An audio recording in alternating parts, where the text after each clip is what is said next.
Павлодарлық жас баскетболшылар Үміт кубогы чемпионатына дайындықты жалғастырып жатыр. Бұл жыл сайын Халық банк жүзеге асырып келе жатқан Халық лигасы жобасы аясындағы дәстүрлі турнир. Балалар спорт дамытуға бағытталған байрақты бәйге ата-анасының қамқорлығынсыз қалған балалар үшін үлкен спортқа бастар маңызды қадам. Павлодарлық команданың дайындығына аймақтағы әріптестеріміз де куә болды. Павлодарлық баскетбол командасы шетінен чемпион болуға лайық жасөспірімдерден құралған. Павлодар үйінде тәрбиеленетін ұлдар бір үйдің баласындай ағалы інілі қамқорлықта. Команда капитаны Женя Чадович жинақы әрі өзіне сенімді. Оның өмірге деген сенімін арттырған да баскетбол. Иногда на тренировках, когда у кого-то что-то не получается, я даю советы, как это делать. Отвечаю за команду. Я стал счастливее, стал спортивнее, выше, атлетичнее.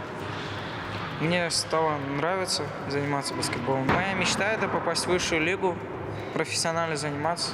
Халық лигасы жобасын жыл сайын Халық банк жүзеге асырып келеді. Ұлттық баскетбол федерациясы қолдау көрсетеді. Спорттық жоба балаларға үлкен мүмкіндік беріп отыр. Қазір команда Үміт кубогына тыңғылықты дайындалып жатыр. Чемпионат осы жазда Астана қаласында өтеді. Оған еліміздің барлық аймағынан 30-дан аса команда қатысады. Сол себепті бір күн жаттығусыз болмайды. Мы готовимся очень тщательно, тренеры дают советы, делаем физические упражнения, технические и намереваем хорошо отыграть на этом кубке. Дайындық алаңындағы басты тұлға бапкер. Балаларға арналған осындай жобалардың тағдырды өзгертетініне сенеді. Что приносит спорт? Воспитание, характер, сила воли, стремление к победе.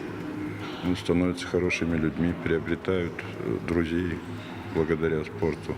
Халық банк очень хорошо спонсирует, очень сильно детям помогают. Они покупают все, вплоть носки, всю атрибутику, кроссовки. Я считаю, очень хорошее дело помощь. Халық лигасының арқасында көптеген балалар өмірде өз жолын тауып танымал спортшыға айналған тәжірибе көп.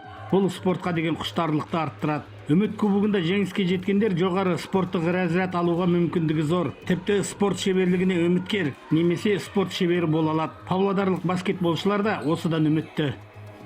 Павлодардан Есенбек Санатылы, Ризабек Ахметов, Атамекен бизнес телеарнасы.